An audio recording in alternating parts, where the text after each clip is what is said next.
Hello, I'm Andy Agavangelo, the founder of the Transparency Task Force. The Transparency Task Force is a certified social enterprise. We have a very clear mission. Our mission in plain English is to clean up the financial industry. We want to do that because we believe the financial sector is profoundly important to the well-being of society, to economic stability, and frankly, without economic stability, we can't have political instability.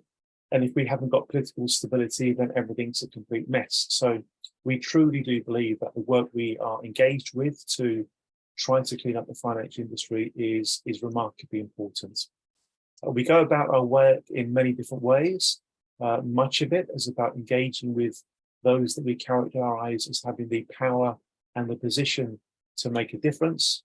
And our strategy for driving change is finding ways to engage with those who have the power and the position to make a difference, often by bringing together people like us who have a sense of passion and purpose for the changes that we want to see.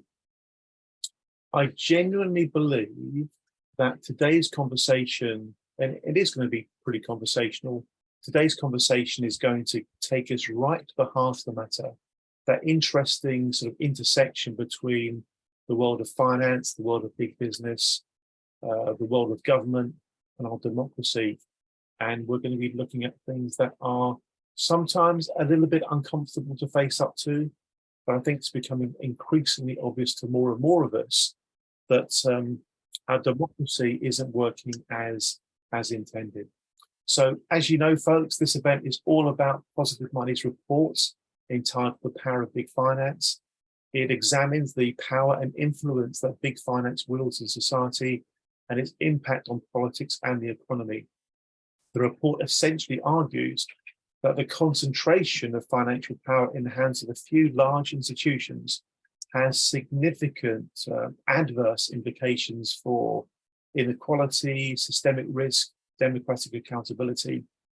The report also highlights how large institutions have been able to shape the rules of the game. What a lovely polite phrase, have been able to shape the rules of the game in their favor, from influencing regulatory policies to shaping government bailouts.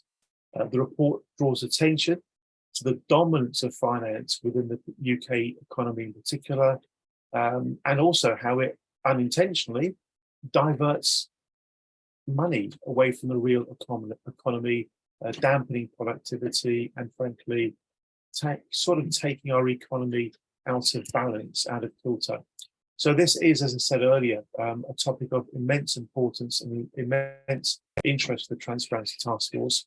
I'm very, very pleased to have David Balmes here. He's a senior guy at an organisation that the Transparency Task Force has tremendous respect for. Positive Money is focused on the kind of issues that the TTF is also very interested in. I'll put a link into some information about the report and David and Positive Money shortly. We have a lovely sized group here, the kind of group we can get away with a conversational style. So if at any point of the conversation, whilst David's speaking, feel free to raise your hand digitally, and then I'll be happy to kind of help chair ad hoc Q&A sessions as we go through. So let's try to make this as conversational as we possibly can. The session is being recorded, which means that hundreds and hundreds of people are going to be able to access it. We'll also be circulating the chat, so feel free to use the chat, folks, to put information in about yourself, any comments or questions that you've got. Feel free to share your views and LinkedIn contacts and anything else apart from all the obvious things. This could and should also be a very, very beneficial networking opportunity. One of the things the report makes reference to is the idea that violating conduct within the financial sector has an adverse impact on the way that the industry is seen. This is particularly important in relation to trustworthiness. And I'm going to share with you all something you've probably seen before. You know, I'm a big fan of this. I'm a big fan of Violation Tracker, the research tool for investigating corporate regulatory infringements. And I'll show you the one search I'm doing all the time these days. If you click onto other summaries, which I'm doing now, and then click onto parent industry totals, you get what I believe is a pretty shocking set of information, which shows that in the UK, and by the way, this pattern is repeated elsewhere in the world. For example, if you do the same search in the US version of this database, you'll come to the same pattern. The pattern is that the financial sector is the most violating of all industries. That in and of itself is extremely interesting. Why is it that an industry like financial services, which is completely dependent upon being trustworthy, why is it that the institutions, the regulators, the trade bodies, the professional associations, why is it that they aren't behaving in such a way to have a hyper-sensitive response to any kind of malpractice, malfeasance, misconduct, misselling? Why aren't they stamping out bad conduct in the financial sector in plain English?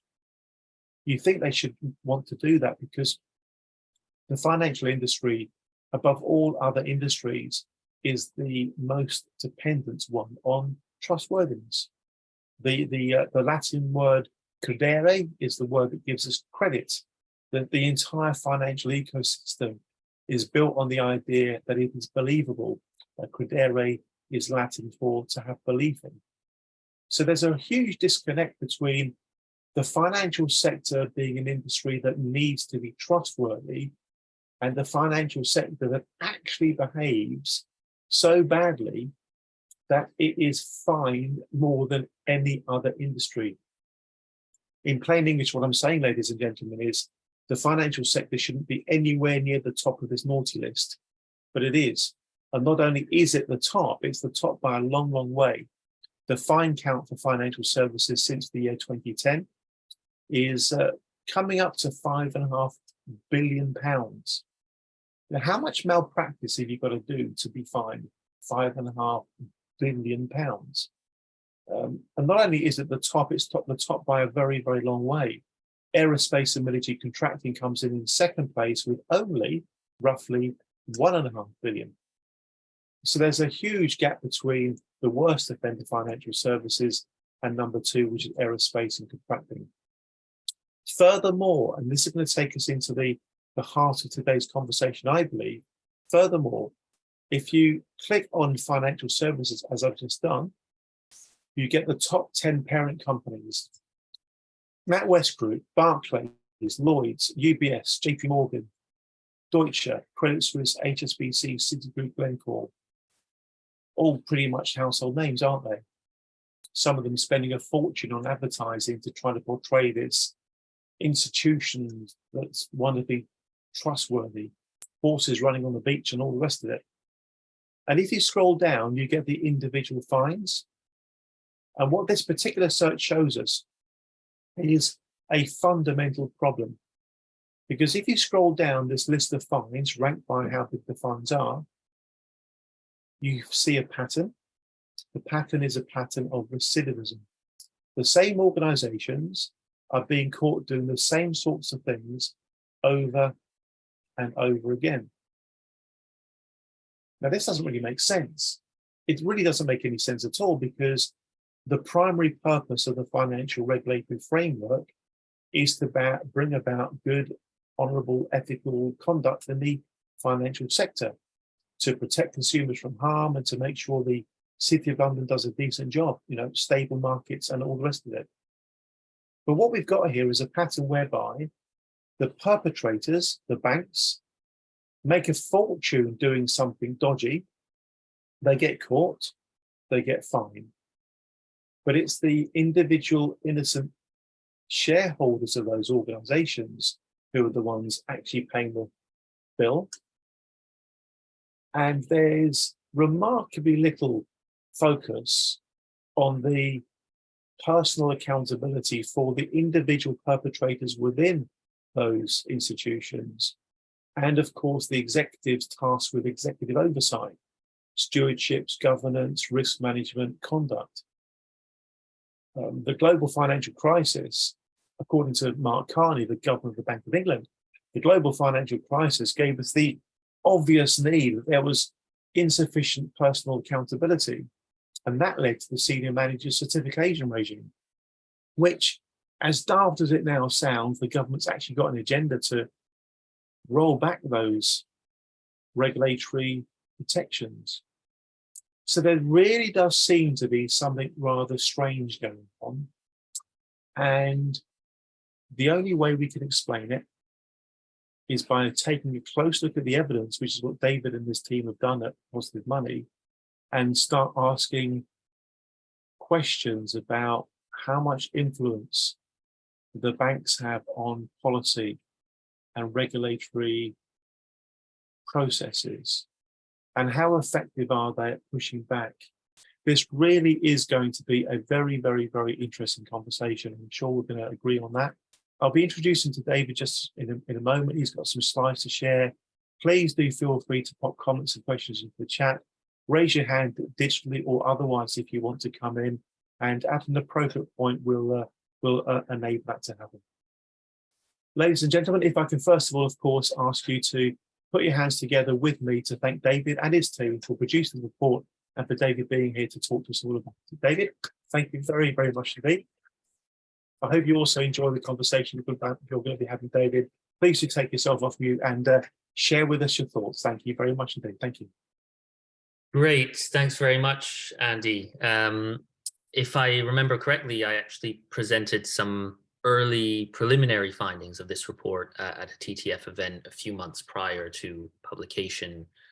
So that must have been in early 2022. So it's a pleasure to be back to continue this conversation. So I'll share my slides. Okay, so this report is called The Power of Big Finance: How to Reclaim Our Democracy from the Banking Lobby. We launched the report in June at an event in Parliament alongside Alison Thulis MP, who is the SNP Treasury spokesperson. We were meant to have a few other speakers at that event to join us, but we had some last minute cancellations. And I think that was partly because there was a lot going on in Parliament that day. I think it was when there was the confidence vote for Boris Johnson, but there was also, it became clear that some of our guests, including Conservative Party MP Bim Afolabi, were quite uncomfortable with the findings of our report, some of which were highlighted on that same day in this Guardian article you can see at the bottom of the slide. So it ended up just being myself, our co-director Fran, and Alison. So to jump into why we embarked on this research, we at Positive Money felt similar to Andy, what Andy was saying in his introduction, that it's become increasingly clear over the years that the financial sector gets favorable treatment from policymakers. And in the midst of the cost of living crisis, the government continues to seek to deregulate big finance, further consolidating its economic and political power. So we wanted to understand, why is this? Why is it that economic policy making prizes the growth of the City of London above other regions of the country and sectors of the economy? Why is it that the financial sector is essentially allowed to neglect communities and small businesses? And why is it that financial institutions are allowed to gamble away our livelihoods and our futures and face no repercussions, or very few repercussions? So the answer, simply put, according to the findings that I'll present in a minute, is that the financial sector is really the most powerful interest group in the country. And in this report, we try to illustrate the extent of that political power, identifying 5 channels through which the financial sector exerts substantial, disproportionate influence over policymakers.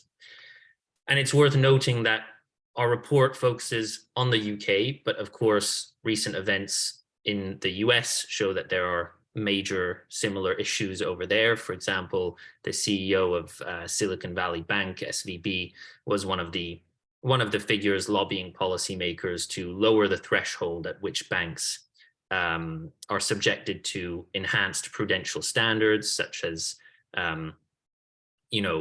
stricter regulations in general, stress tests, capital requirements, and so on. And while I'm on that point, it's also worth noting that lobbying transparency is actually much better in the US than in the UK. And this is something that we discovered in working on this report, that UK lobbying transparency is really lacking. And I'll come back to that point in a bit. Nonetheless, we did end up with what we think are some pretty striking findings, which I'll present to you now. So the first channel that we look at is how financial institutions derive political power from their direct financial ties with policymakers. So looking at 2020 and 2021, we found that financial institutions and individuals closely tied to the sector donated £15.3 million to political parties and spent an additional £2.3 million directly on MPs. And here you can see the breakdown of political party donations.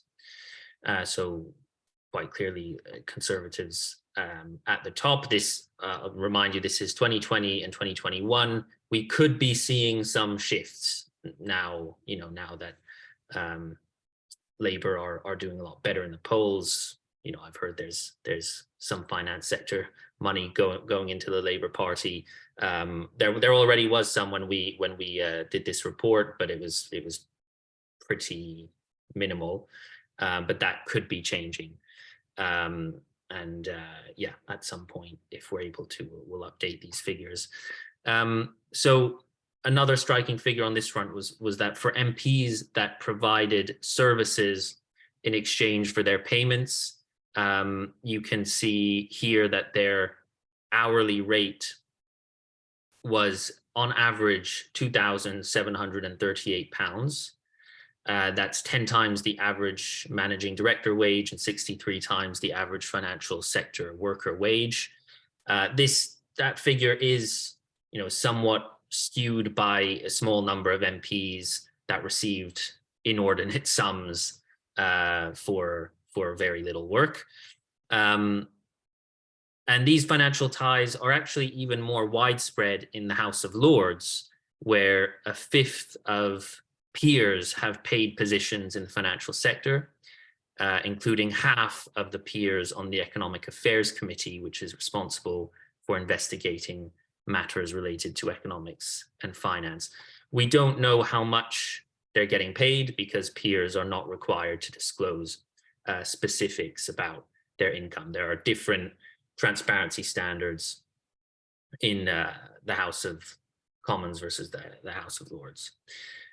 So to move on to the second channel that we looked at, the second channel of power, which is lobbying, and what we mean by this is lobbying that firms undertake themselves. So they're not directly paying politicians to, well, they are doing that as well, but this is separate to that. This is just taking the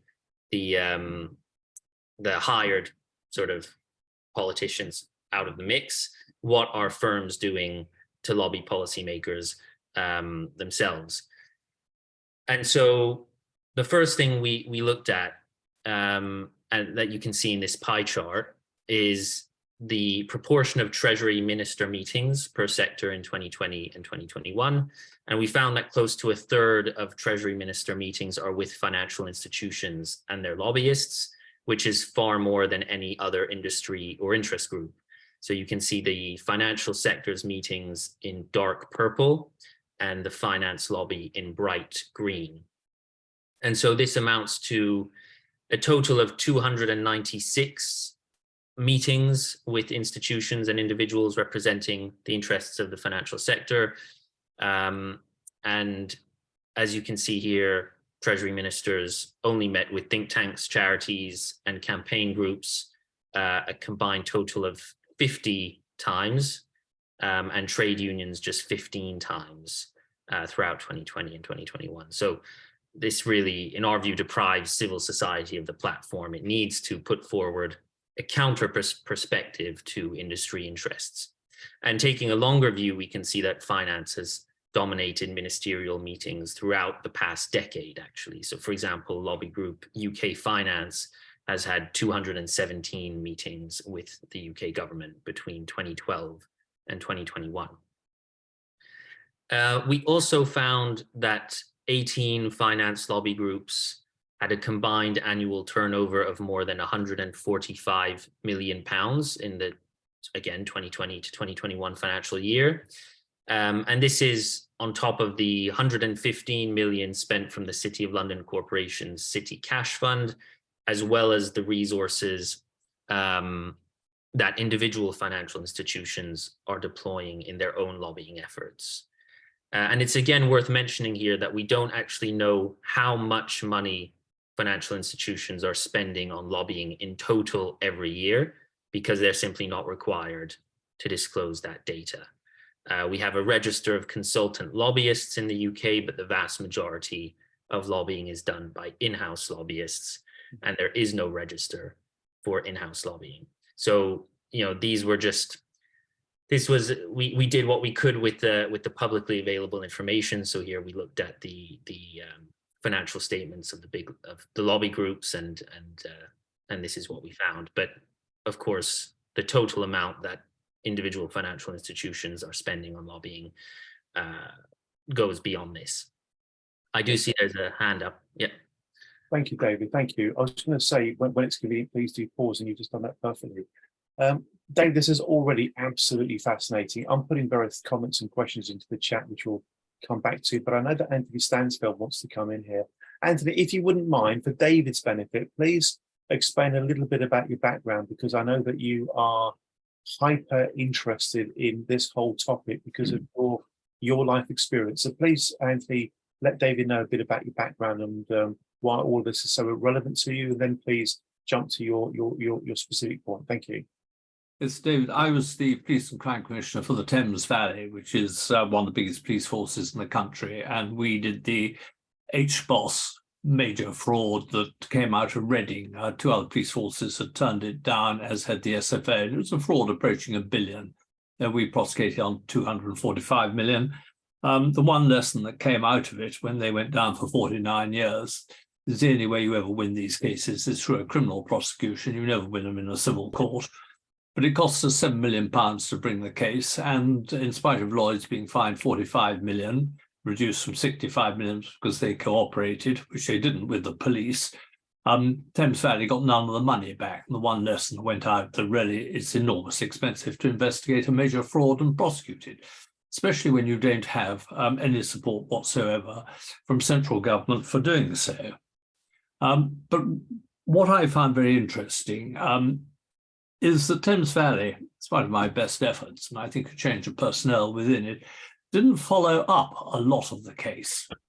There was a lot more there. We only went for a bit of it. And things like corporate jet, where I gave her 100 million and went missing through the banks, was totally ignored, and other ones were ignored. The reason I put up my hand was I've heard from quite a well-informed source that the Home Office has actually instructed the police not to investigate any allegations against the banks. This is because the banks are in a degree of trouble at the moment with what's going on, and they're partly owned by the government. I would like to see somebody ask a question in the House of Commons on this. And really, it's quite a simple question, is can the Minister absolutely assure the House that absolutely no instruction whatsoever has been given by the Home Office to police forces not to investigate banking fraud? Wow. It would be nice to get that assurance, and I'm not sure if they can give it. And basically, they're damned if they do, damned if they don't, because if they don't give it, we presume they do, and if they do give it, well, why the hell aren't the police doing anything about it? So it's quite a good question to get asked, I think, and I'm sure we can prompt somebody to ask it. Anyway, that's where I put up my hand. Can we just stay on what Anthony just raised there? Because there's got to be quite a fine line, you know, between influencing and corruption. I mean, at what point does adverse lobbying to the benefit of a few and a few large organizations, but at the expense of wider society, at what point does that actually become corruption? Would it not be corrupt to interfere with the investigative processes of the police? I mean, we are talking serious stuff here. David's a very, very professional guy, and Positive Money is very, very professional too. I think it's really difficult to go through the data that David is sharing with us and not end up coming to some conclusion that there's some rot in the system here that really has to be dealt with. David, do you want to respond to that point and what Anthony was saying, and then we'll go to Charlie, who's also put his hand up. David, any thoughts in reflection to what Anthony was just saying so far? Yeah, it's well, first of all, a fascinating background, Andy, and I mean, it's very troubling to hear that's. I mean, I don't know what who your source was on that point, but if that is true, that would be deeply concerning, and I think that would amount to corruption, definitely. And I think something that we found quite striking in looking into this was that a lot of, I mean, everything I'm presenting here today, what I've already presented and what's coming, it's all perfectly legal within the UK system. So, you know, there have been corruption scandals, the Owen Paterson scandal, and so on. There's, you know, David Cameron and Greensill. We have seen examples of that where there's been clear breaches of the law and of the code of conduct. But everything that we're looking at here, this is all publicly available information, and it is all legal. So, you know, I find that very concerning, and this is why a lot of our recommendations are targeted at you know, well, we draw on some examples internationally where there's better lobbying transparency, where there's better legislation around this stuff, because really in the UK it's not fit for purpose. And if you look at Transparency, I think it's Transparency International have a corruption index, and I don't think the UK actually does, you know, very well in that ranking. So yeah, I think absolutely in having the kind of experiences that you've had, Andy, and then also, you know, looking into all this data and coming out with these findings, there's no doubt that the conclusion is, as Andy Agathangelu has said, that there is some rot in the system and something needs to be done about it. And in terms of influencing, I think asking a question in Parliament about this, that I think that could be, yeah, that is something that we at Positive Money do with various work streams. We do that quite a bit with our environment related work, and we often find MPs that are willing to ask questions on that. It would be interesting to see if we could get questions asked on this. I have a team devoted. Can I come back quickly? Yeah, it's interesting to notice, you know, quite rightly, what a tremendous fuss has been made in Scotland by the government and the police about £600,000 going walkabout in the SNP. Yeah. But when there is clear evidence of hundreds of millions going missing elsewhere, not a hair is turned, not a finger raised. Everybody looks the other way. It does make you very, very suspicious, Anthony, doesn't it? Yeah. I mean, you've only got to think about the party political funding dynamic. You haven't really got to go any further than that. I mean, it's just so self-evident, isn't it, really? Thanks, Anthony. David, back to you to finish off any comments on that, and then we'll ask Charlie to share his point, if that's okay. Yeah, I mean, I couldn't agree more. I mean, I think suspicion and a degree of cynicism has come out of this project.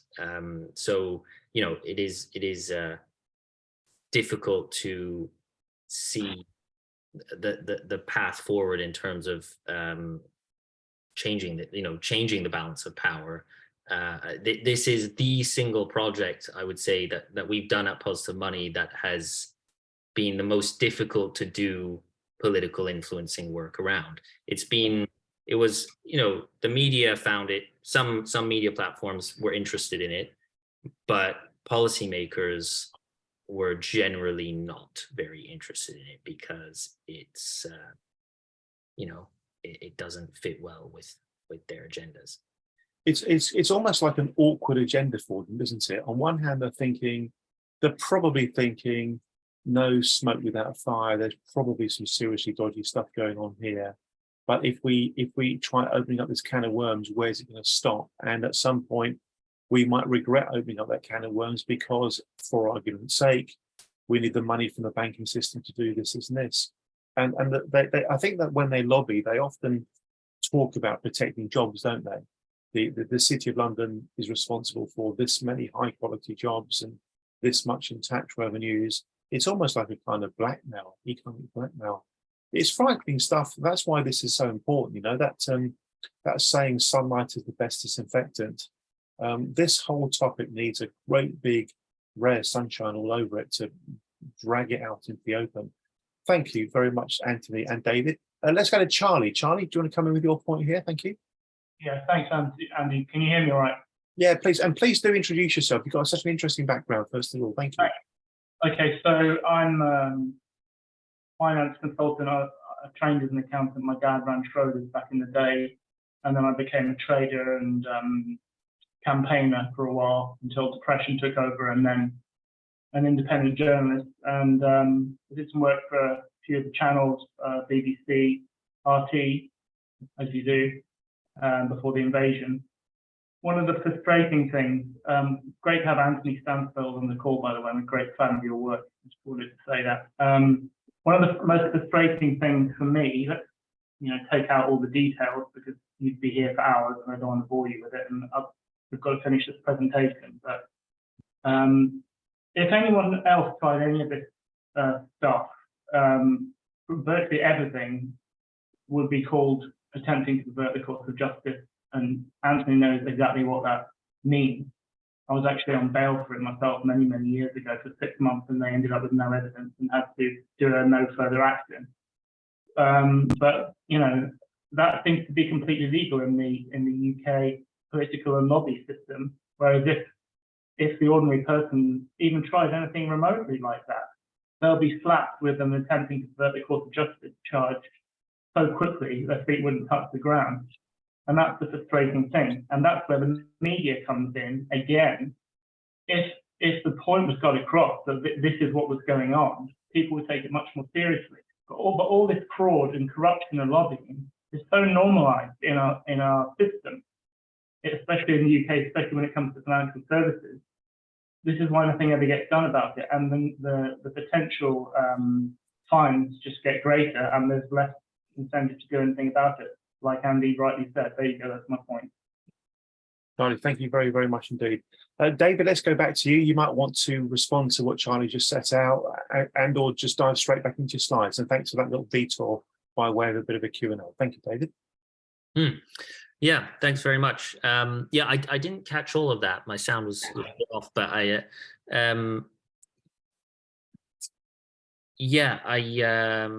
what was the point? I was going to come back. Can we give a very quick summary, David, in 5 seconds? Or? Yeah, sure.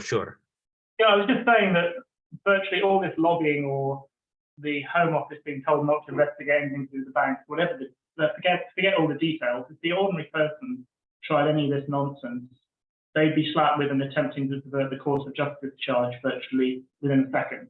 That was my main point. But in our corrupt lobbying and political system, it's somehow okay. And that's where the media comes in, normalizing everything, really. I see. Yeah. Well, interestingly, I mean, in terms of donations to the political system, quite a lot of those actually come from individuals. But of course, these are individuals with enormous financial resources. So, so in like those figures I presented earlier regarding the total amounts donated to political parties and to MPs, that included the financial institutions as well as individuals closely tied to the sector. But yes, I agree. You know, I mean, the ordinary person, even if the law is set up in a way that might allow that, you know, that does effectively allow for a lot of this stuff that we would consider to be pretty dodgy, ordinary people don't have the financial resources to actually gain any leverage in that system. No, I think what I was trying to say is if I work for a bank and there was clear fraud or corruption going on, and I basically said to the government, without the bank's backing, you shouldn't investigate this, don't worry about it, I'd be arrested and charged with subverting the course of justice. I Criminal, see. civil fines or any of that stuff, which is, yeah, that's my point. Yes, yeah, absolutely. Yeah. And then, yeah, on the media point, I think also, well, also what Andy was just getting at, like there's, I think the narratives, and I'll come to this in a bit, the narratives that the financial sector deploys and that the media picks up are a big part of their power as well. There's a sort of, in the academic literature, they call it discursive power, the discursive power of the financial sector. And then there's also the economic dependence that, you know, unfortunately our economy is dependent on the financial system, and that then further deepens their power. But I'll come to that in a bit. So I guess I'll just pick up where I was, where I left off. So I did want to mention briefly another way in which firms lobby, which is not behind closed doors, which is through public consultations. And I mentioned this partly because I know TTF occasionally submits to consultations, as do we at Positive Money.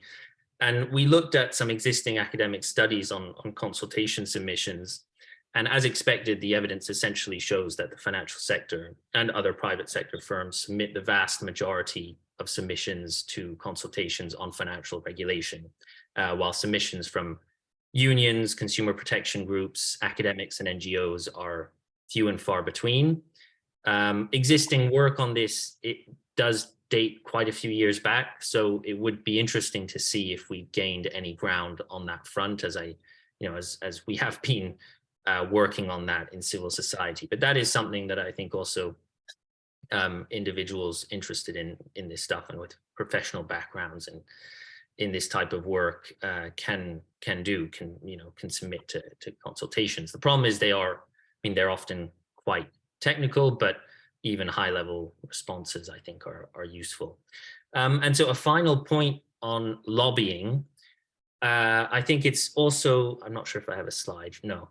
So I think it's also interesting that following the financial crisis, when financial regulation became more politically contested, in Europe, there was a cross-party group of 22 members of the European Parliament who recognized that financial regulation was being heavily shaped by the industry lobby and that was anti-democratic. So in 2011, these MEPs established the International NGO Finance Watch to counteract this lobby with the aim of making finance serve society. And Finance Watch is a great organization. They're a great partner of ours. But in the UK, it seems that we've, to some extent, moved in the opposite direction, because not only did we not create an equivalent to Finance Watch, but actually the government created the City UK in 2010. So the City UK was established following a joint HM Treasury and City report with the aim to demonstrate the importance of the UK financial services industry. It was set up with the formal link to HM Treasury's strategy group, and it's become really a fully embedded partner to the Treasury. And it churns out a lot of these narratives, pro-finance narratives that I'll come to later. So while there has been an emergence of a diverse range of voices in the UK engaging in financial policy making, there is still no institutional mechanism of access to UK financial policymakers for civil society, which is equivalent to the City UK. So that's all on lobbying. That was kind of the biggest chunk. The next section, which is the third channel we looked at, is revolving doors, which I think is a really interesting one. So we found, first of all, that every single Chancellor of the Exchequer in the past 40 years, we've had a few since we published this report, but at the time of publication, every single Chancellor of the Exchequer in the past 40 years took on a private finance role after leaving office, even though only 3 of them worked in the financial sector beforehand, as you can see on the left there. And on average, firms that hired a former chancellor benefited from a 59% increase in meetings with government departments. So a couple examples here: BlackRock had an average of 8 meetings a year with government. This went up to 16 meetings a year after they hired George Osborne. Similarly, Morgan Chase recruited Alistair Darling onto its board of directors, at which point the firm's average number of meetings with government went up from 4 per year to 12 per year. Similar story as well with JP Morgan hiring Sajid Javid. And then we also looked at the Bank of England and found that close to 3/4 of all past and present Bank of England decision makers on the central bank's key committees have worked in the financial sector either before, during, or after their time in public policy making. And if you want to see specific figures across the Monetary Policy Committee, the Financial Policy Committee, and the Prudential Regulation Committee, you can find those in the report. So then the fourth channel that we look at is this issue of false narratives that we've already touched upon. So this channel of power is really about how financial institutions and their allies in government build political support for the sector through the dissemination of positive narratives. Following the financial crisis, public trust, of course, in financial institutions plummeted. And so the sector has sought to restore trust and reinvent its image. And they do this by referring to finance as the engine of the wider economy. They claim that they provided unprecedented support to vulnerable customers throughout the pandemic, and they present themselves as a solution to environmental breakdown. These are 3 of the big narratives that we identified. And so we argue that these narratives deeply misrepresent the overall behavior and impact of the UK financial sector, which, as you can see in the next slide here, this is exactly what Andy presented earlier in his introduction. The financial sector has far more corporate legal violations than any other sector. So yeah, this is a great resource, the corporate violations tracker. And as you can see on the next slide, banks have clearly neglected investment in small businesses. The majority of bank lending goes towards mortgages and the financial sector. And so on economic growth, just to come back to these 3 narratives, there's actually a significant body of empirical research that shows that beyond a certain point, further growth of the financial sector hampers rather than supports the real economy. This is sometimes referred to as the finance curse. I'm sure many of you are familiar.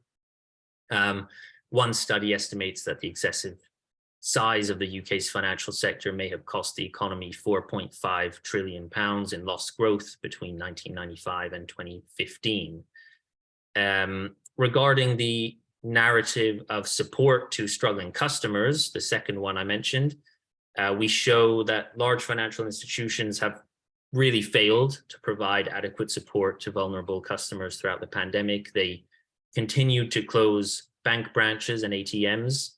Their government-backed loan schemes were fraught with problems, and they frequently failed to reimburse customers that fell prey to higher rates of fraud, such as authorized push payment scams, which really shot up during the pandemic. And the Financial Ombudsman Service ruled frequently against banks in cases that were brought to them on this issue. When it comes to environmental credentials, we do a lot of work on this at Positive Money. I'll just say, we explain simply that the UK financial institutions have continued to finance fossil fuels to the tune of tens of billions of pounds annually, and they're really far from environmental saviors of any kind, and the claims that they will sort of lead the transition, I think are very misleading. I think the green transition needs to be led by public investment primarily, is our view at Positive Money. The final channel of power that we looked at is economic dependence. So what we're referring to here is that although the financial sector is not sufficiently serving the public interest or tackling climate change, the economy is nonetheless dependent on a stable financial system, and the sector derives political power from this dependence. So the big banks are still too big to fail. As you can see in this graph, the biggest 5 banks account for 70% of total banking assets, and they provide vital services that our economies can't function without. Most importantly, probably the payment system. So there's no doubt about it. We are dependent on the banks, and this means that policymakers tend to naturally align with their policy preferences. And on top of the economy's structural dependence on too big to fail banking, political power also arises from policymakers' dependence on finance for the implementation of certain economic policies. So there's a great academic called Benjamin Brown who refers to this as infrastructural power, which he says stems from entanglements between specific financial markets and public sector actors, such as treasuries and central banks, which govern by transacting in those markets. So he argues that in becoming participants in financial markets, for example, by buying and selling government bonds, policymakers become more likely to align with the interests of those markets and the big players in those markets. So that wraps up the 5 channels of power that we looked at and the key findings in there. I don't have slides for the recommendations, so I'll stop sharing and I'll just say a few words about recommendations. We put forward 12 recommendations in the report aimed at improving transparency, tackling conflicts of interest, slowing the revolving door, establishing a regulatory framework that works in the public interest, and reducing our dependence on private financial institutions. So just to give you a few examples, on transparency, we recommend extending the lobbying register to cover in-house lobbyists in addition to consultant lobbyists. On conflicts of interest, we recommend banning private sector second jobs for MPs. This goes beyond just financial sector second jobs. There's been a lot of discussion, of course, around this issue, but yeah, for us, this is an obvious recommendation: ban private sector second jobs. On the revolving door, we recommend a statutory body is established to oversee more stringent rules on cool-off periods and lobbying bans. On the regulatory framework, we want the government to discard its plans to introduce an international competitiveness objective, and we've done some work with TTF on that front and other partners, and we would like, instead of the international competitiveness objective, to introduce objectives on financial inclusion and alignment with the Paris Agreement. And lastly, on economic dependence, to minimize our economic dependence on the banks and card companies, we propose a fair and inclusive digital payment method provided as a public utility, as well as a more diverse ecosystem of banks, of course, that serve local needs and communities. So that's a quick summary of a few of our recommendations. So I might just conclude, and then we can come to discussion. Just final few words. I think to wrap up, it's clear that from these findings, we think it's clear that policymakers prioritize big finance over the public interest time and time again, and they do this because they have financial ties to big finance, because they're lobbied disproportionately by big finance, because they step through the revolving door with big finance, because they buy into the false narratives about the impacts of big finance, and because our economy is dependent on the stability of the financial sector. But it doesn't, we don't, although this lends itself to a degree of cynicism, we don't think it has to be this way. At Positive Money, alongside our partners, we believe we can ultimately we must wrestle power from the banks, investment firms, hedge funds, and insurance companies, and put our financial system to good use, channeling finance towards a fair and sustainable economy. We think this is central to restoring faith in our political system, and we think it's necessary if we're genuinely going to achieve financial policy making that helps us level up the country, tackle climate change, and redress the deepening inequalities across the UK. And that is all from me. Thank you very much for listening, and really looking forward to discussing a bit more. David, that really was absolutely spot on. I'm sure everybody's going to want to join me in thanking you for what you covered so far. Well done, David. The quality of that report is absolutely fantastic. I'd love to find out, David, whether you could do some kind of an annual update on that. So it's a kind of a persistent, always there challenge to the state of the lobbying power in the financial ecosystem. Is there any way you guys could do a 2023 version of 2024 and so on? Yeah, I mean, we would love to, but to come back to this point around financial resources, we simply, unfortunately, at the moment, we don't have the capacity to do an annual update to this, because it does. This report was quite time consuming, and one thing that we did actually look at when we were looking at trying to estimate the lobbying spend of the financial sector, and we looked at the budgets of the big lobby groups, we wanted to do a comparison actually to civil society organizations that work on these issues, so that we could show the disproportionate financial resources. But that's an analysis we weren't able to do, because it got quite complex. Estimating civil society budget for this work, it would require asking various organizations to break down specifically what amount of how much of their resources go towards financial sector work, because some organizations do a range of things. So we didn't end up doing that. But yeah, I think it's clear that there's an imbalance there, and that's partly why we don't see much of this type of work, and that's also why, unfortunately, we're not going to be able to do an annual update. But I do hope that we'll be able to update it on a, at some point, and on a sort of semi-regular basis. Yeah. I think it will be annual, but maybe every 2 or 3 years. Hopefully, we'll be able to do that. Yeah, David, it really was a fantastic session so far. An idea is bouncing around in my head, which is this: you guys at Positive Money are clearly very good at doing this sort of thing, but maybe the Transforming Finance Network, TTF, Finance Innovation Lab, maybe we could make it a bit of a collective effort to get the funding to do that, because to my mind, this is going to be one of the sharpest instruments we've got to hold the financial system to account, because the numbers are just so damn powerful. So if you're up for it, David, let's have a sort of a separate conversation to see if anything can be done to make this a bit of a team effort. To my mind, this shouts out that it should be an annual update. Mm-hmm. Yeah, happy to discuss further. It is.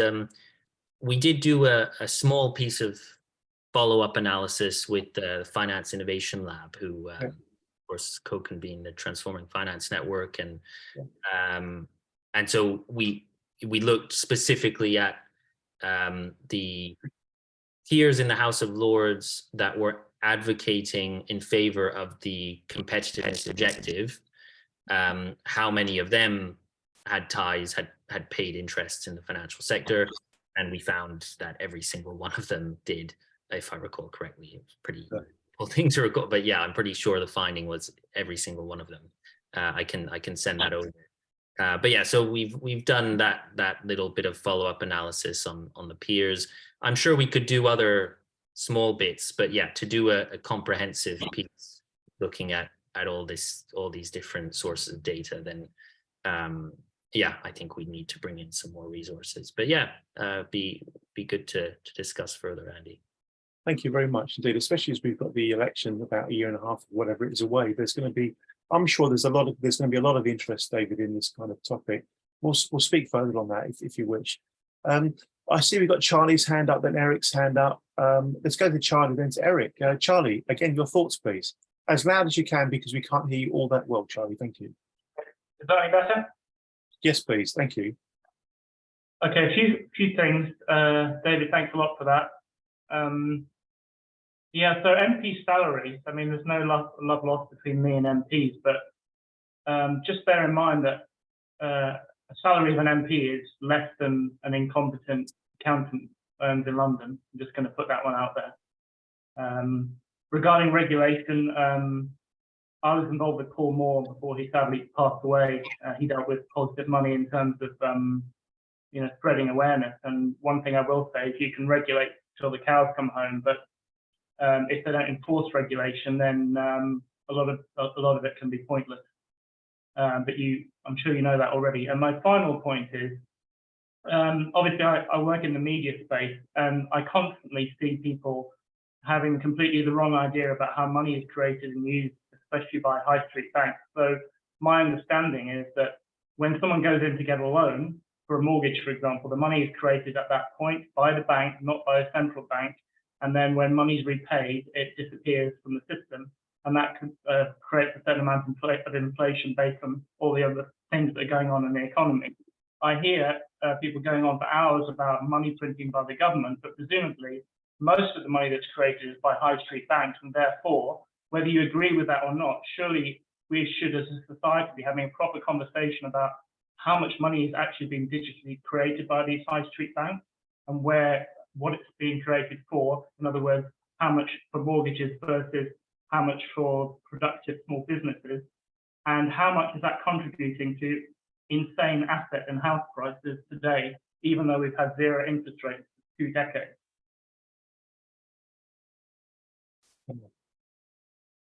Should I come back on some of that, Andy? Yes, please do. Thank you. Great. Yeah, really interesting points, Charlie. Thanks very much. I'll touch on all of them. Just on the MP salary. Yeah, I think this is something that came up a few times when we were working on this report. But I don't know. I struggled to.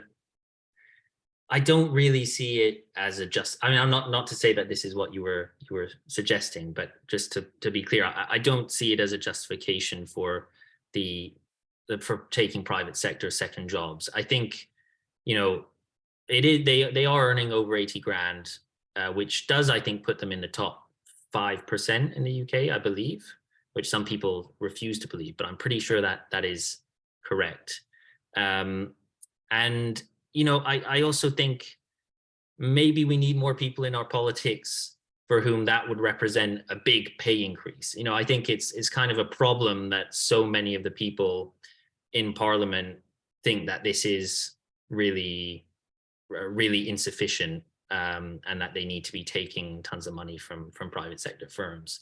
I don't know. I think there's room for reasonable disagreement on this. I'd be open to argument suggesting that MPs, I mean, if there was like an exchange where we said, okay, we could pay MPs a bit more, but we're going to introduce legislation that they can't take private sector second jobs, I'd be fine with that. That was where I was going with it, really. Yeah. Right. Yeah. So I'd be very much in favor of that. But I think realistically, they're earning more from private sector second jobs, or at least a portion of them are earning far more from private sector second jobs than they would if they were paid any kind of salary that the public would find acceptable. But to come to your second point on enforcement of regulation, yeah, I absolutely agree. And I think this is a big issue that we've seen again in the US recently. Even like putting aside deficiencies in regulation, it was clear that there were major deficiencies in supervision, particularly of SVB. And really, I think supervision has become, I mean, far from what it's meant to be. It's become quite focused on process. If financial institutions have the right processes in place, then the supervisors tend to just be happy, but they don't really look much further. So yeah, I think there's absolutely a big issue around enforcement of regulation and around banking supervision that needs to be addressed.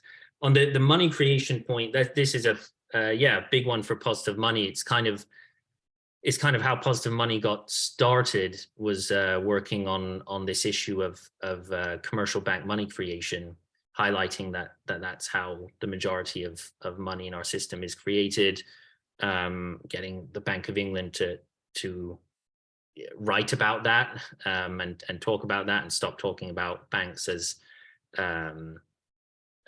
intermediaries. So yeah, I think this does remain, unfortunately, something that is still pretty widely misunderstood. And of course, economic textbooks still present the loanable funds model of banking. Just on the inflation point, though, I tend to have a different view on inflation. I don't think that commercial bank money creation is the primary culprit in driving inflation. I think, well, actually, asset price inflation, absolutely, I agree. If we look at house prices and the prices of financial assets, excessive money creation and loose monetary policy plays a big role in that. In terms of inflation in real goods and services, as measured in the CPI, I tend to think that that's, at least at the moment, more driven by the supply side. But just to be clear, I wasn't suggesting that it was anything to do with the everyday stuff, but the big focus for most people in life is a house, and therefore we've had rampant inflation for 2 decades because of house prices. That was what I was focusing on. But can I just ask one more very quick question? I promise I'll shut up after that. All these people in the media that talk about people taking people's deposits and lending it to somebody else, I don't think there's anything intentional to that. That's just ignorance, right? Yeah, I think so. Yeah, and yeah, this is something that, again, early days of Positive Money, we were doing lots of education around that. We still, try to do some of that, but again, in terms of resources, there isn't a ton of funder interest in doing that type of educational work. But we try to keep it. It's definitely still part of what we do. And yeah, I think it's probably the most misunderstood aspect of the monetary system. Appreciate it. Yeah. Thank you again, Charlie. Thank you, David. Let's go to Mr. Eric Smith, all the way in Michigan, and then we'll go to Anthony, then we'll go to others. Eric.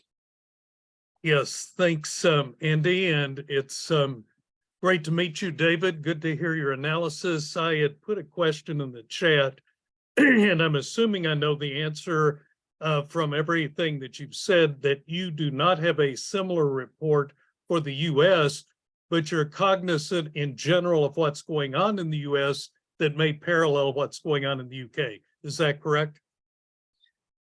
Yeah, I think that's broadly correct. I think in doing the research for this report, we did look at certain comparisons with the US in terms of how the UK compares on lobbying transparency. And then, of course, in terms of what's going on right now, the banking turmoil in the US, that's relevant internationally. So that's something that we definitely we follow. We recently set up a US entity, Positive Money US, but right now we only have one employee in the US, so very limited capacity and focusing on the Federal Reserve and what the Federal Reserve is doing in terms of its analysis of climate risk and environmental pressures, and how that factors into monetary policy and financial stability. So we haven't done this type of comprehensive analysis of the political power of the U.S. So I'm based in the US, and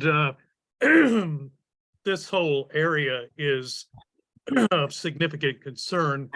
I wanted to throw a couple of things in potentially on the solution side of it, because one of the huge parts of this is the power of the firms involved. And because nothing has been discussed about size and power, how do you deal with size and power other than regulation, which has been ineffective so far, or voluntary restraint by decision makers, the excuse me, operation of conscience, and all of these things that might mitigate against the pernicious effects of all of this.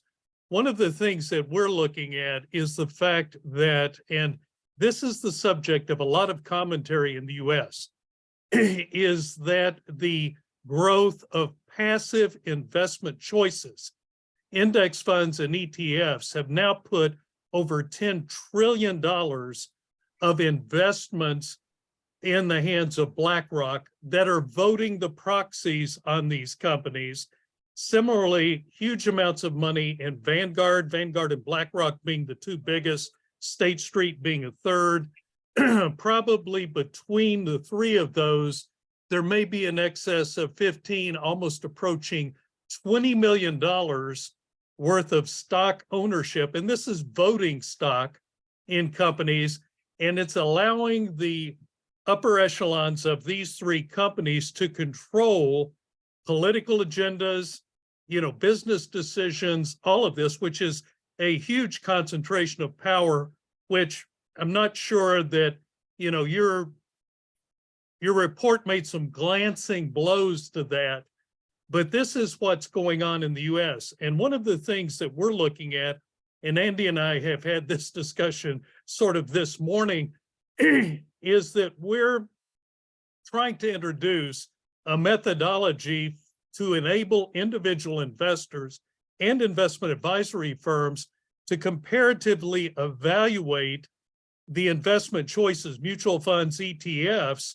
because what we found with the creation of our technology that lets us score and rank this is that the remarkable transfer of wealth into these companies for passive choices was based upon largely an inability to pick superior performing active managers, and that if we can make an objective tool that allows that to be done, we believe it's going to reverse the flow out of these companies and reduce the size and power of the companies by empowering better decision-making in the individual investor class out there in general. So it's something that's not within the scope of what you've done. This is brand new. We're just now starting to,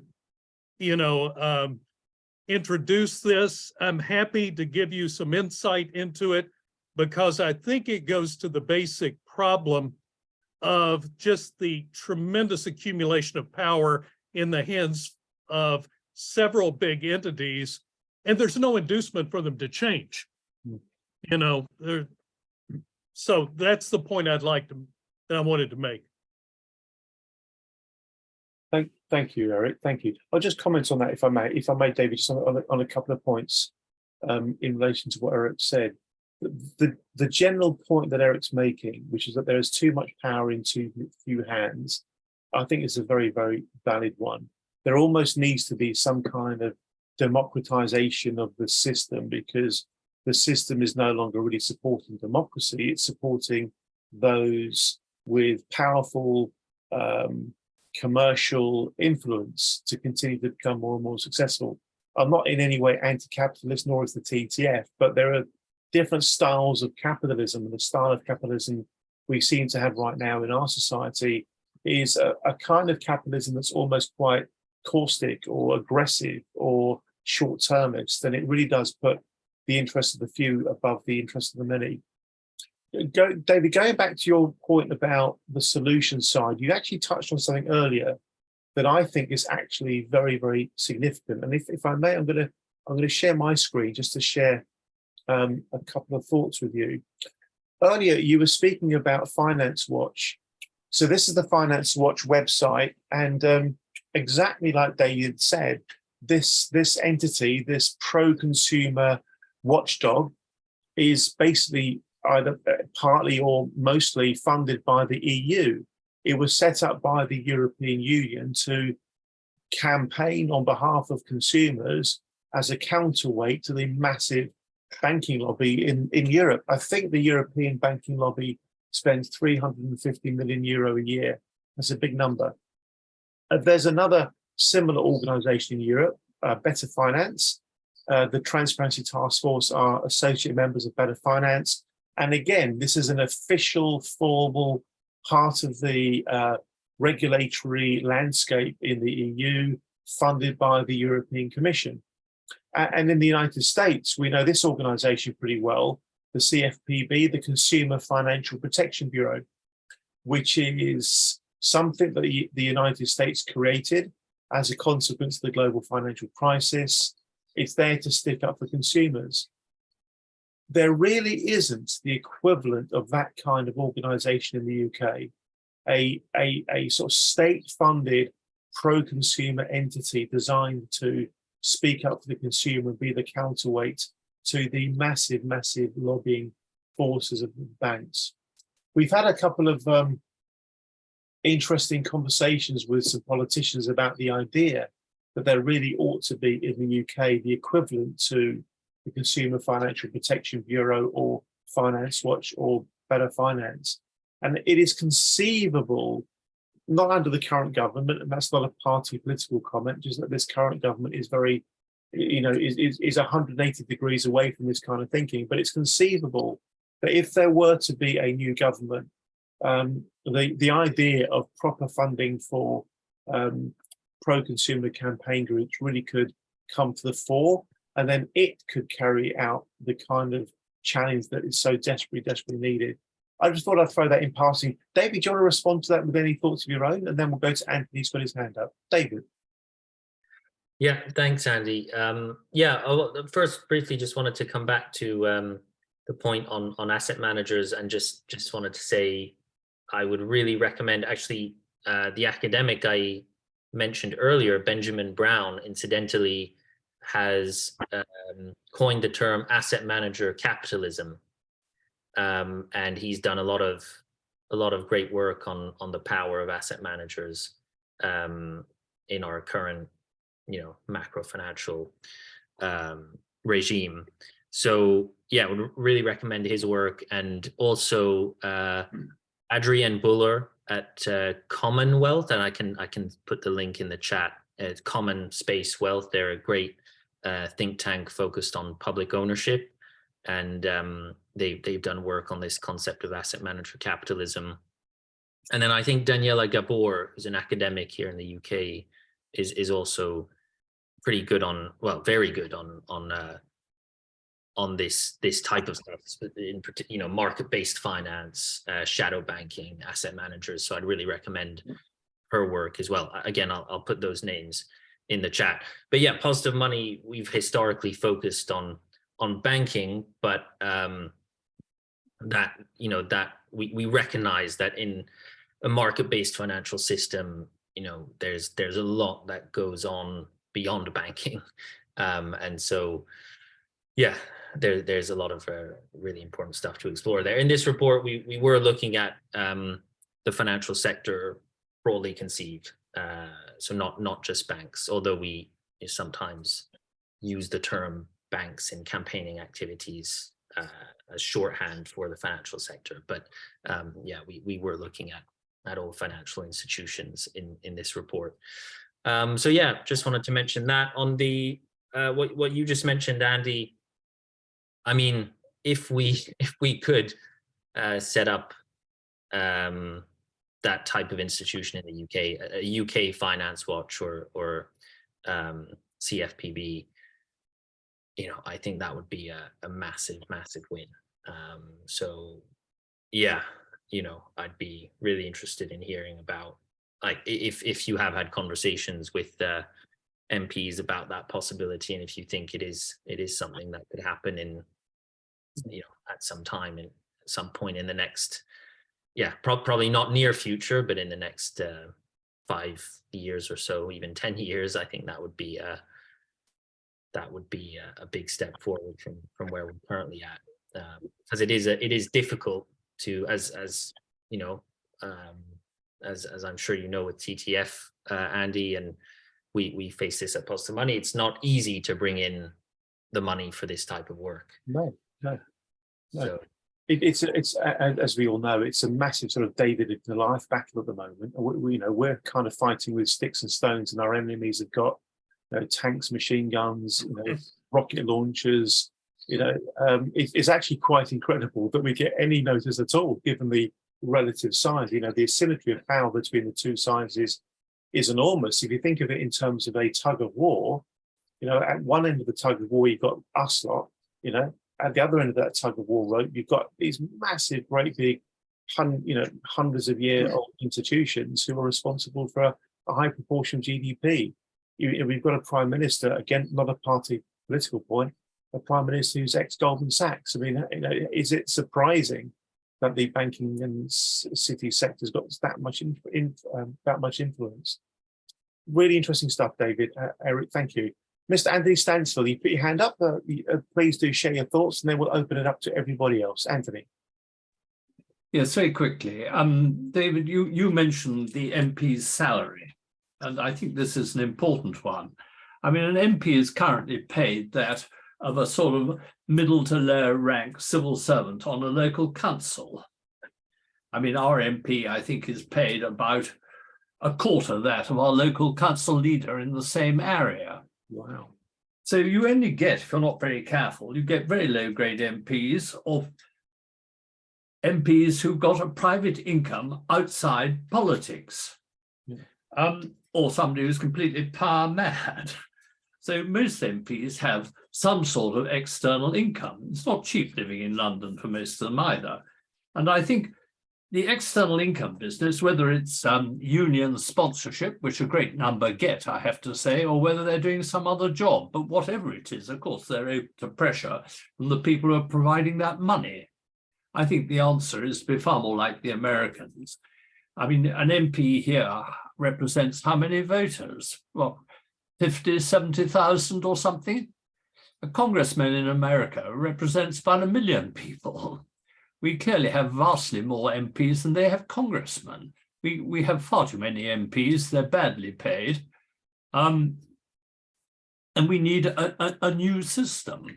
I mean, you could halve the number of our MPs and pay them a proper salary to keep them outside needing or feeling they need to supplement their income.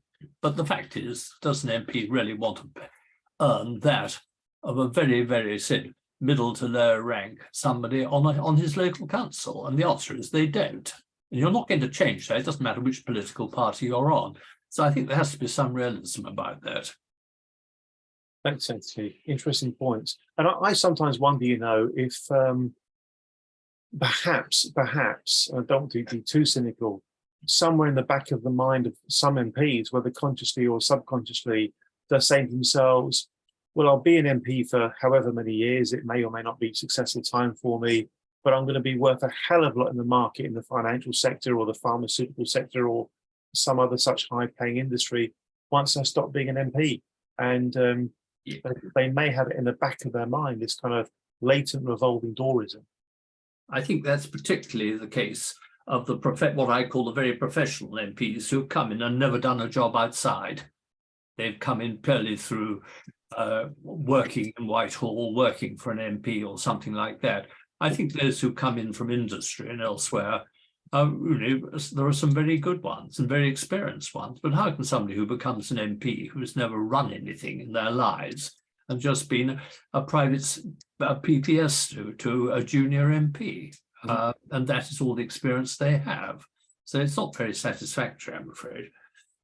Thank you very much indeed, Anthony. David, thanks for what you're putting in the chat, particularly for Eric. I'm sure he's going to really appreciate that. Thank you very much, David. Mr. Nigel Cairns, who's in the lovely county of Devon. Nigel. Well, firstly, I apologise if my internet drops out again. It has done twice already, very annoyingly, but I've managed to get back on. I don't know quite what's going on. Anyway, I'd like to hear David's comments on an aspect that I haven't heard mentioned, although it may have been done while I was indisposed when my internet had dropped out.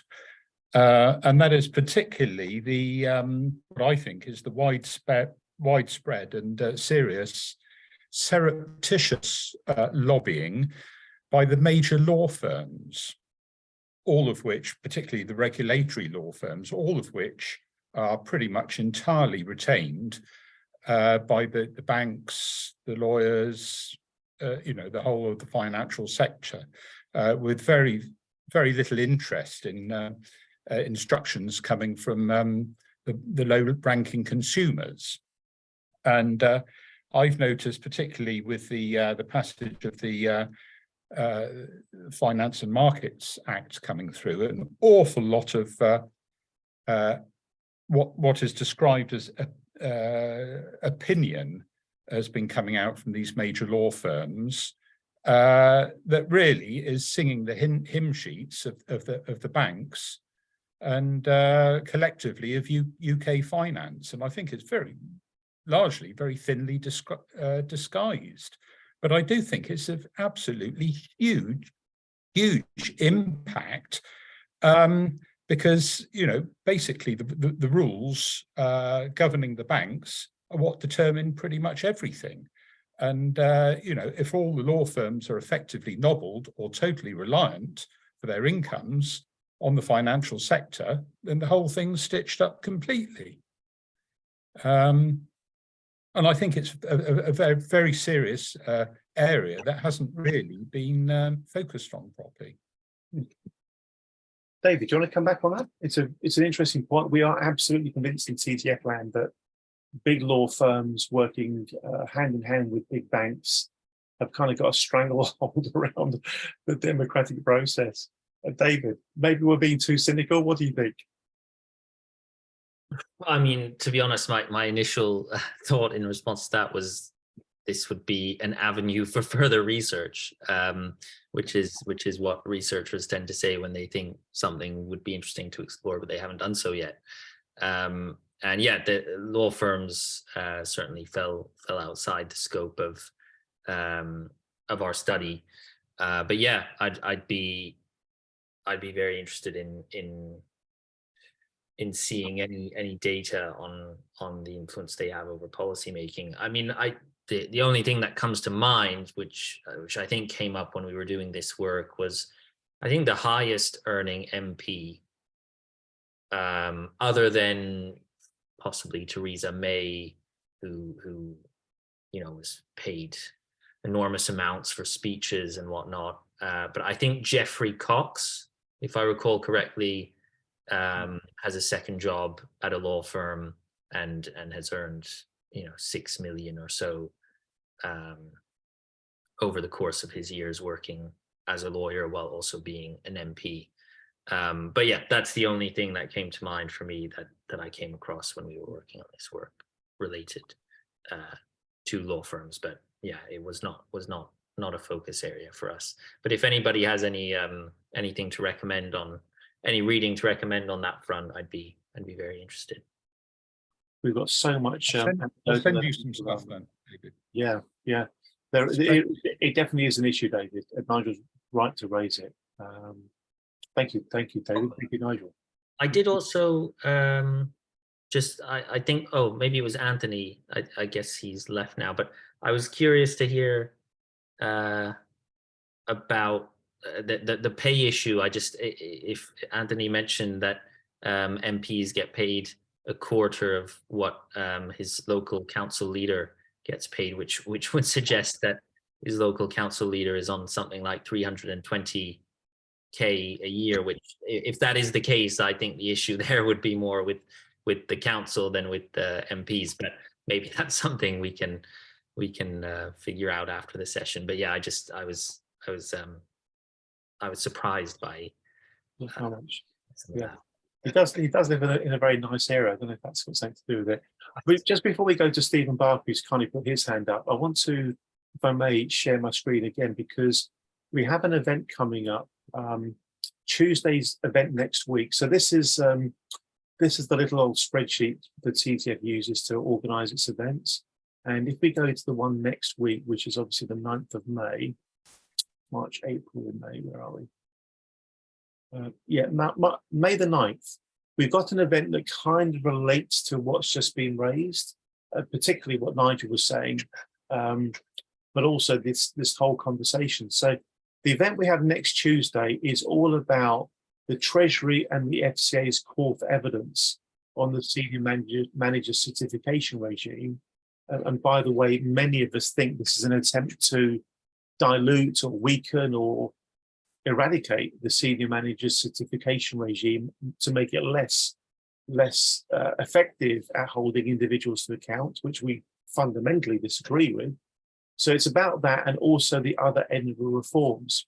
And if you don't know, the Edinburgh reforms are basically a suite of measures that are going to work their way through Parliament in an attempt to actually make it easier for the financial sector to do what it wants to do. So that's Tuesday's event next week. I think that may be of interest to some of the folks here.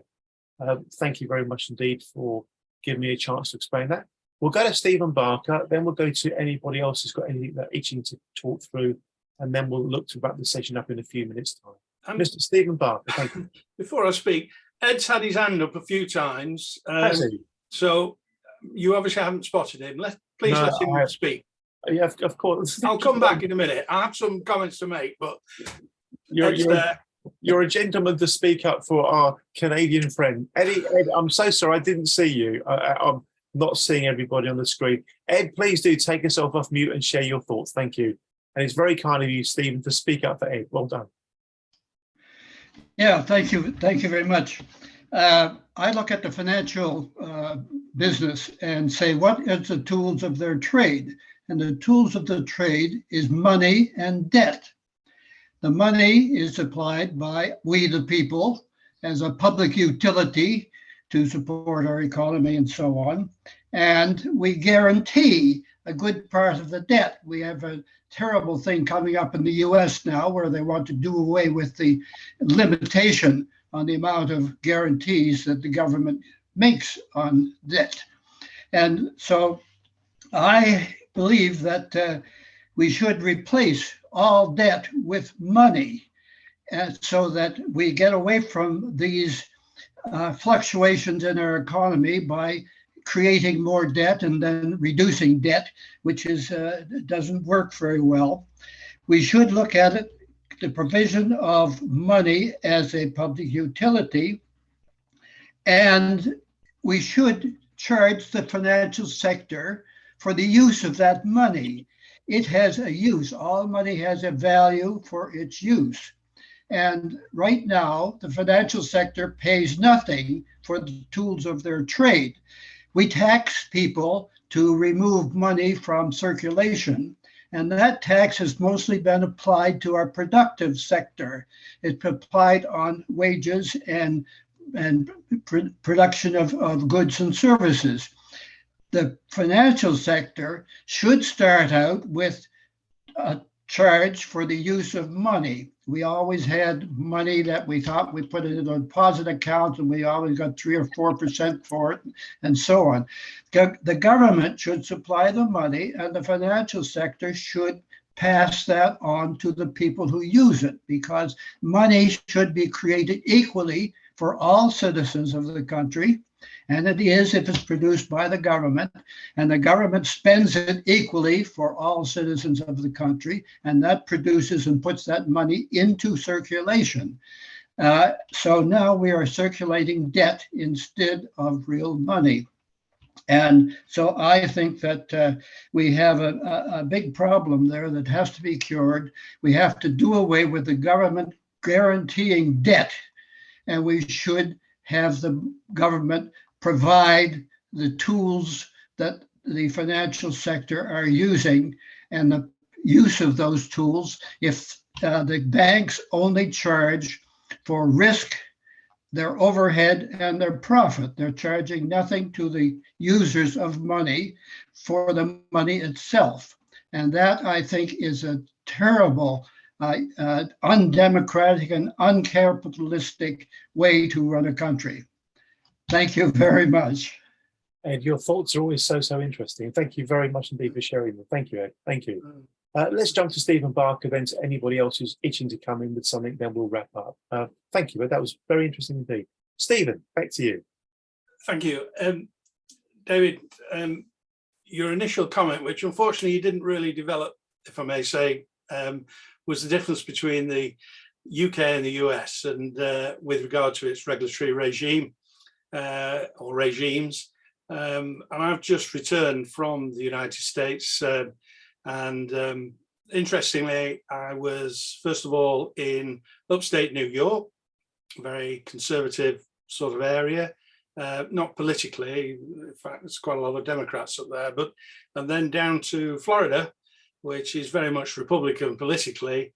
But interestingly, it's Florida that has the sunshine laws, which goes back to your point, Andy, and they actually call them that. And listening to the people I was fortunate to be meeting, who it just so happened, the particular meeting I was at, it was a social meeting around dinner. It wasn't a formal meeting, but and they were retired people. Well, quite frankly, they were people of my age, but they were fortunate to be retired, I suppose. One was a former assistant district attorney, and of course, a lot of them were New Yorkers who go to Florida for the better weather, etc. But they do bring all their, shall we say, New York culture with them. And when we were talking about the banks and circumstances, etc., it's quite clear that they seem to accept that you will always get this level of corruption, whether it's in local authorities or banking institutions. But they do have the benefit that even though they might be able, the corruptors, if you like, might be able to tie up people in the state, the geographical area of the state, they always have difficulty tying up the federal government agencies. And they don't really feel beholden to any state organization, and they sweep in every now and then, more regularly than you and I might recognize, because it's not reported widely. And half a dozen officials are prosecuted, sent to jail, and they start again. And a lot of positions in the state system are elected positions, whether it's finance, police, whatever. And they feel that that's kind of how you deal with it. You can't completely eliminate corruption and improper relationships between politicians and business. But what you can do is have a good clear out every now and then, and consequently a fresh group of people come in until such time as memories fade or circumstances change. Our problem is quite different in the UK.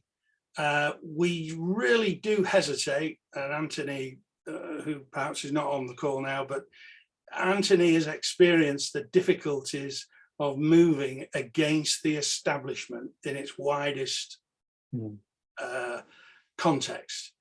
And you think it's appalling, really, that effectively a local police force, largely funded from local taxation with some Home Office grant, is faced with the circumstances of having to commit £7 million worth of police resource, investigating undoubtedly large-scale crime, as evidenced by the censuses handed down, and is then left to plug that hole in their future budgets, meaning the £7 million, with no assistance whatsoever from central government in the form of the Home Office or indeed the Treasury. Although the Treasury, as you've seen, from the violation tracker has picked up massive sums of money by way of fines, which are all paid to the UK Treasury. Nothing comes to the victims out of that money. Nothing's coming down to the Nigels of this world, or indeed myself or others who've been excluded from the rather feeble redress schemes that have been put forward by the regulator. So that the whole thing in the UK is very different to the US. And of course, the other feature about the US, that once these convictions come rolling in from the criminal prosecutions, then the civil litigation landscape is so much different in the US. There's no cost orders, there's none of that nonsense. You get your lawyer who's working on a pro bono basis, or indeed on a success basis, and you wade in to the civil courts for compensation, damages, call it what you will. And the courts are very happy to entertain those cases, and juries are very happy to hand down, because they don't just find you guilty, they actually hand down what they consider appropriate restitution, running to millions of dollars. And it does contain it in a slightly better way than we do. That's all I can say this evening on this. I will read your report, David, with interest, and I haven't done so, but I will do. Thank you. Good man, Stephen. Thank you very much indeed. David, can we please go to you, sir, to provide you with a chance to reflect, if you wish, on what Stephen has just outlined, but also any sort of final closing comments, David, before we look to wrap the session up. It's been a particularly eye-opening session for me. I think for me personally, what you've done is you've put some numbers and some data around what a lot of us have suspected.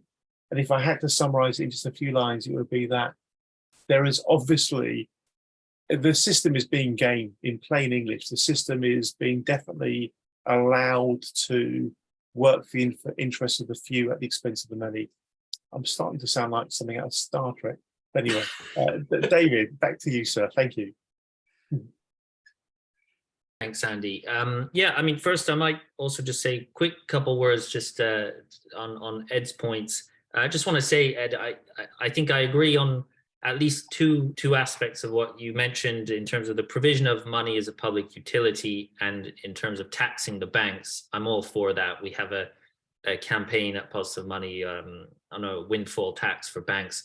I think where I would differ in your analysis is just in the where money comes from, because as Charlie was mentioning earlier, commercial banks create a lot of our money, create a lot of our money as debt. And in fact, arguably, you could argue that all money is a form of debt and always has been. And I would recommend on this subject reading David Graeber, his seminal book on the history of debt, which I think is essentially a history of money. It's called Debt: The First 5,000 Years.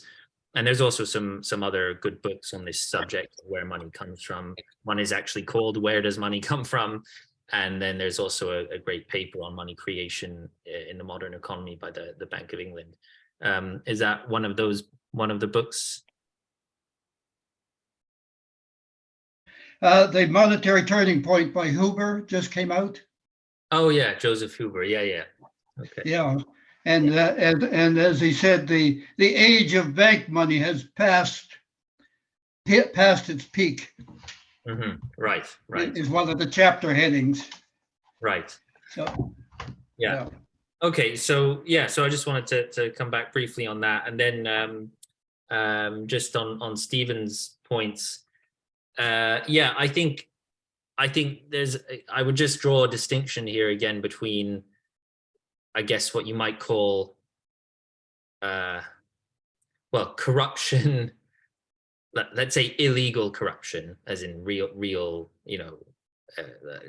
stuff that nobody could deny is corruption, but then also what you might call legal corruption. So a lot of the stuff that I've talked about today is all perfectly legal, but we might argue that quite a bit of it is corrupt, but it is legal in our current system. And so what I got what I was getting at the beginning of the session, when I mentioned the difference with the US, it was really around the transparency around the legal, what you might call legal corruption. So all of the lobbying that goes on, it would be easier, I think, to do in-depth research on this type of stuff over in the US, and I think there has been some similar work done over there, because there is actually a register, or multiple. I'm not sure how I haven't looked into if it's like a state register or a federal register. And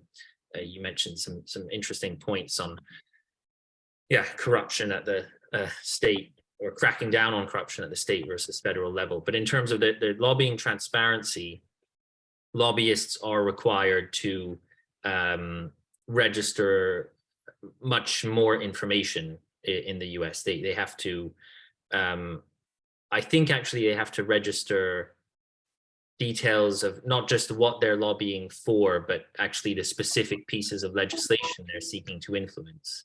And that's something that we don't have at all in the UK. So that was the main point I was making there, was just, I think this is really a first step when it comes to understanding the scale of this issue and who is influencing policymakers. If we want to have any chance of doing anything about it, there needs to be, I think, some degree of transparency around this legal lobbying. And then if that creates enough public discontent, then we can actually change the laws around that. So I think I'll leave it there. It's been a real pleasure to engage with you all this evening. David, thank you very much indeed. Thank you very much. We're going to be wrapping it up there. I know there's bound to be a few other comments and questions. Please do share a note with me, pop an email. Nigel, if you don't mind, pop me an email, and I'll make sure that we circulate and keep the ball rolling. I'm taking away two sort of ideas that I'm going to happily put a bit more time and effort into. One is the idea that's getting a bit of traction about the UK needs the equivalent of a Finance Watch, a Better Finance, or the CFPB in the States. In other words, a state-funded entity pushing back against the banking lobby. That's one idea. The other idea is, I think it's a terrible shame that there isn't yet an annual equivalent of David's work, or Positive Money's work. And I'd love to speak with David and others about the idea of collaborating to make that happen. It's such a strong pitch, it's just a strong pitch to potential funders that there ought to be an annual checkup on just what's happening lobbying wise within the financial system. Because as I said at the very, very beginning, the financial sector is profoundly important to the well-being of society, to economic stability, and to political stability as well. And unless we've got a big bright light shining on who's trying to move the game in what direction, we really haven't got a clue what's going on.